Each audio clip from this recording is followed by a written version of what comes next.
pathian o thukam hun sana chun pa in dairaki abiak chana umi prophet Paul mangin abiak chana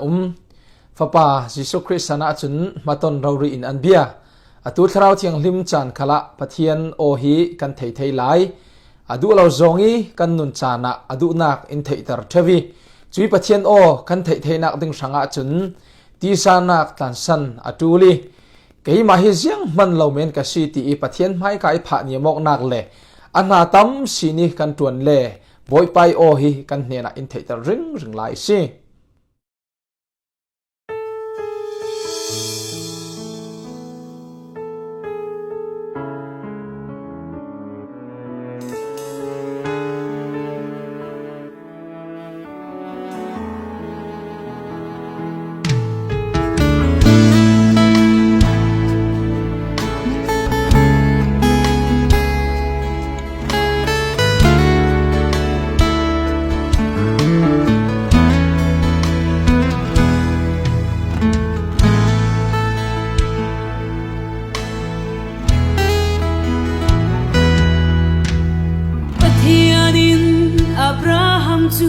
agotika zum nag nehin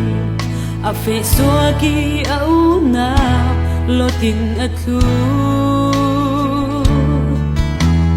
pathiado a thei no lo thonin an ten no sai pathian ko lo mi a shiali a othar a thei der sa pathiado Siang tukin so acha lam hudu ralina dam na sung loyan so mo boy pa no in take the road so the loves in dika dan fedi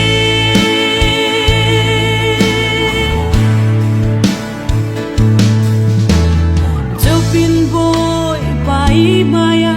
dingin ang biyak so do oi boy pai maya chun reding at hello ziang malo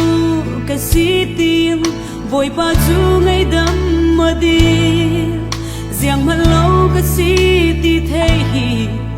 pathiano thei na kasi pathiano Siang tukin so acha lam hudu ralina dam na sung loyan so mo boy pa no in take the road so the loves in dika kan pedi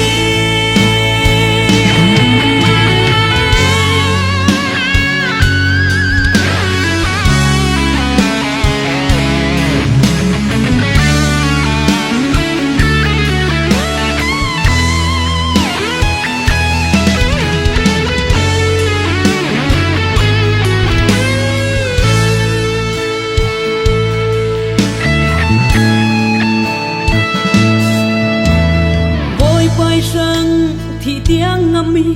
an hak tuan turin numpol chu rai tha zetin rundam nak thu au pi muntina dau nak atong boy pa in tha sang a pe pathian sang i nun nak man hi a onen thai na ga si Pathiano